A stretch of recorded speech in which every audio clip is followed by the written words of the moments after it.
Bonjour à toutes et à tous, je suis Philippe Monneret, professeur en sciences du langage à l'UFR langue française. Bonjour à vous tous. Donc, Laurence de Villers, je suis professeure en informatique à l'UFR de sociologie et informatique appliquée aux sciences humaines et sociales. Et nous sommes ravis de vous voir aujourd'hui. Bien, nous allons donc vous présenter la licence sciences du langage, qui donc est une licence qui a un certain nombre de particularités, et notamment de correspondre à une discipline, et même à deux disciplines, puisque, comme vous le verrez, cette licence sciences du langage contient également des enseignements d'informatique qui sont associés à l'étude et à l'analyse des langues.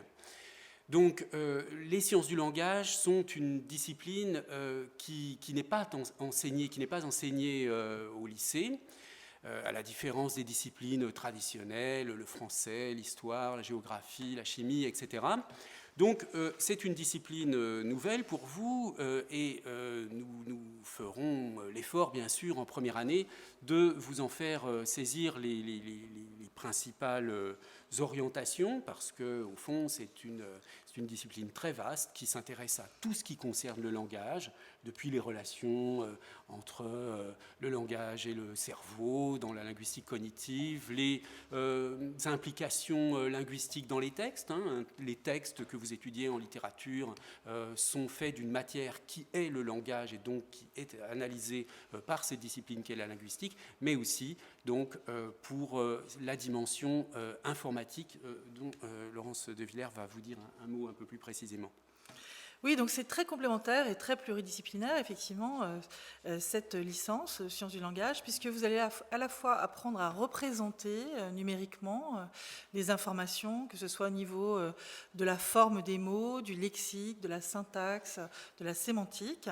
Et ces connaissances et représentations vont vous permettre en fait de modéliser différents niveaux du langage pour créer des outils, par exemple, de traduction automatique de la parole, de reconnaissance de la parole, de, pourquoi pas, reconnaissance même des émotions dans la langue orale, de résumé. Il y a énormément, en fait, d'applications qu'on retrouve à l'heure actuelle, dont on parle beaucoup avec de l'intelligence artificielle. Donc vous avez à la fois ces deux côtés, à la fois de la théorie très aboutie sur ce qu'est le langage à tous les niveaux, et en même temps la façon dont on peut modéliser le langage avec différents outils d'analyse et aussi avec des outils d'intelligence artificielle pour créer différents systèmes qu'on utilise tous les jours. Aller faire une requête dans une base de données, parler à travers un système qui vous répond, on appelle ça un agent conversationnel.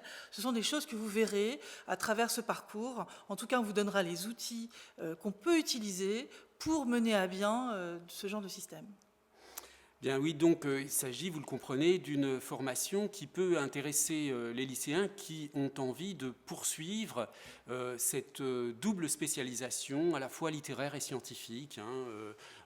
Littéraire parce que quand il est question de langue française, mais aussi d'autres langues du monde, il est forcément question de texte, mais quand il est question de langue, il est aussi question de sciences du langage et d'informatique linguistique. Donc nous allons maintenant vous dire quelques mots des principaux enseignements qui composent cette formation, les principales unités d'enseignement, UE. Les UE de tronc commun sont au nombre de 4, dont une UE de langue vivante qui est obligatoire dans toutes les licences. Je serai très bref sur ce sujet puisque c'est la même chose pour n'importe quelle licence. Vous avez un enseignement de langue vivante avec un choix très vaste parmi les langues que vous souhaitez continuer d'apprendre. Et alors, je vais vous dire donc un mot des deux unités d'enseignement qui concernent la linguistique. La linguistique française et la linguistique générale, et ensuite Laurence de Villers vous donnera des éléments sur l'UE3 de linguistique computationnelle. Alors l'UE1 de linguistique française est une UE commune avec les lettres modernes. Donc c'est un enseignement, si vous voulez, que l'on pourrait plus classiquement nommer de grammaire française. Vous réapprenez la grammaire du français correctement. Vous savez très bien d'ailleurs que la langue française est aujourd'hui assez mal maîtrisée par le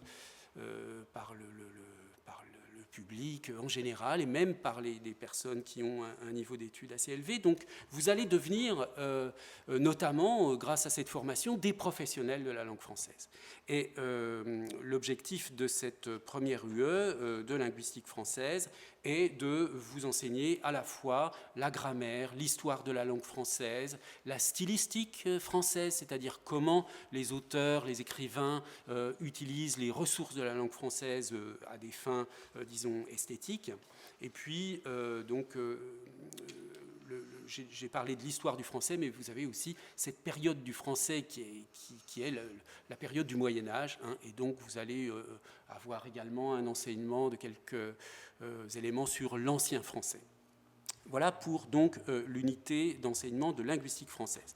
Mais vous avez également une unité de linguistique générale qui là n'est plus spécialisée sur la langue française, mais aborde toutes sortes d'aspects des langues en général, des aspects dont vous apprendrez les différentes subdivisions qu'on appelle la phonétique, la phonologie, la morphosyntaxe, la syntaxe, la sémantique, la pragmatique, etc. Je ne vais pas là vous expliquer toutes ces notions, vous deviendrez familier de tout cela, mais cette deuxième UE de linguistique générale est donc une ouverture sur l'analyse des langues au-delà donc du français. Alors, pour l'UE3, donc il s'agit de linguistique computationnelle, c'est-à-dire de modélisation informatique du langage, traitement automatique de la langue, écrite ou parlée. Eh bien, on a des enseignements qui sont au début, pour la première année, assez larges pour vous montrer en fait tout le territoire que cela contient et à quel point en fait l'expertise que vous aurez en linguistique va vous permettre d'aller plus loin dans les modélisations informatiques existantes à l'heure actuelle. Donc on parlera d'abord de ce champ disciplinaire qui est l'informatique.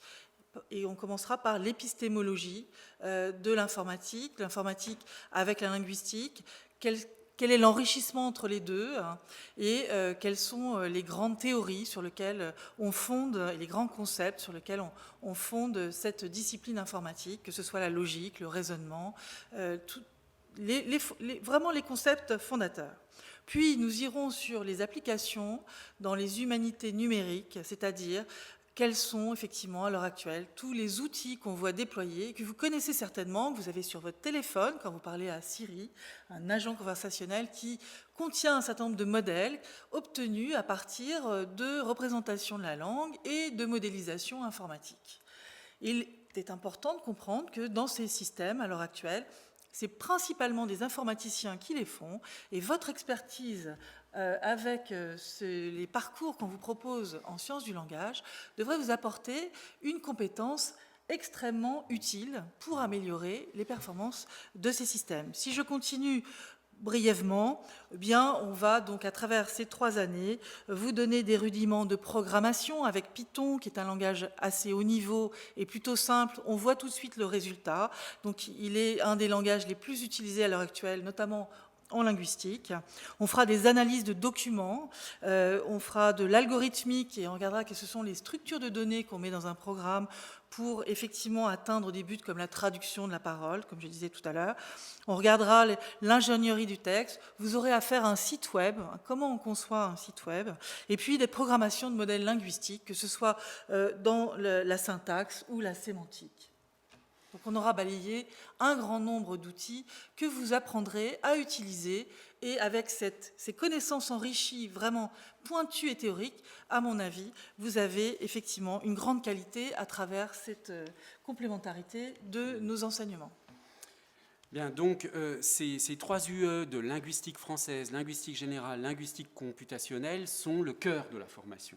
Réalité. Vous avez en plus les langues vivantes, mais au-delà, vous avez la possibilité d'une spécialisation qui est assez importante puisque, en première année, elle reste modeste dans son horaire puisque c'est de 2 heures par semaine, mais elle va jusqu'à 4 heures par semaine à partir de la 2e année.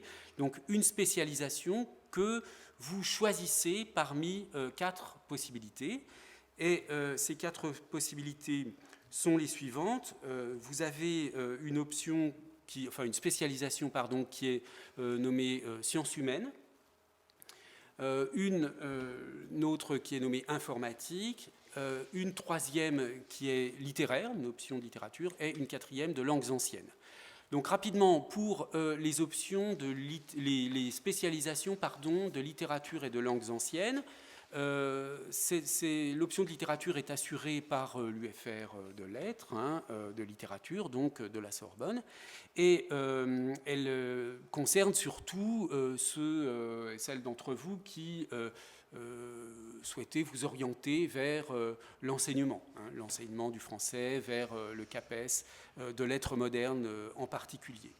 La spécialisation en langues anciennes est coordonnée avec l'UFR de grec et de latin, et d'une manière analogue, elle vous conduit vers les métiers de l'enseignement en relation avec les langues anciennes, latin et grec.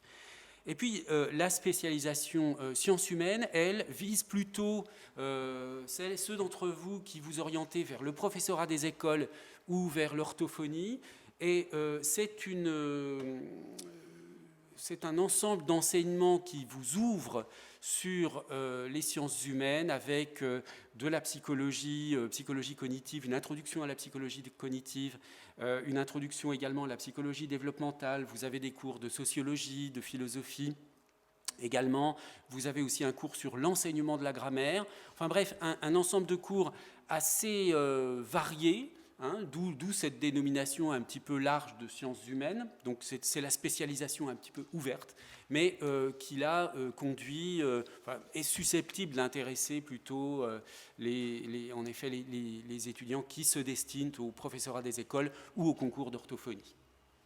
Alors pour l'informatique, c'est plus concret, donc on vous donnera des projets de programmation, que ce soit dans la recherche de textes, que ce soit dans l'analyse du discours. On fait l'analyse de discours d'hommes politiques à un moment donné. On vous montrera comment on compare des textes, quelles mesures on peut prendre pour les comparer. Donc il y aura tout un ensemble de projets qui vous amènent à mieux appréhender ces différents outils. Et je rajouterais que une facette quand même de cet enseignement informatique qui sera plus quand même dans le tronc commun, donc je reviens un petit peu sur ce qu'on disait tout à l'heure. On parlera aussi dans les disciplines informatiques de l'éthique des règles éthiques que l'on peut mettre dans ces différents systèmes, comment on évalue ces systèmes et comment on fait attention aux usages que l'on développerait avec ces différents outils. Donc c'est aussi une notion importante, je pense, dans cette licence que l'on veut amener.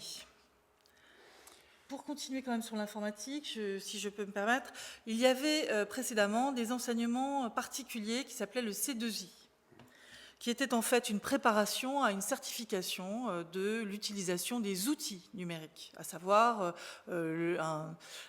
un tableur, pour vous redonner les noms que vous connaissez sûrement, Word, Excel, donc toutes ces plateformes dont on devait vérifier que vous savez les utiliser. Alors ça a changé depuis cette année, donc ça s'appelle le PIX, et donc le PIX c'est une plateforme qui permet au ministère de vous proposer donc des certifications dans différents domaines, donc qui regroupe à la fois l'informatique et par exemple les langues, le TOEIC, et toutes ces certifications sont gérées sur la même plateforme.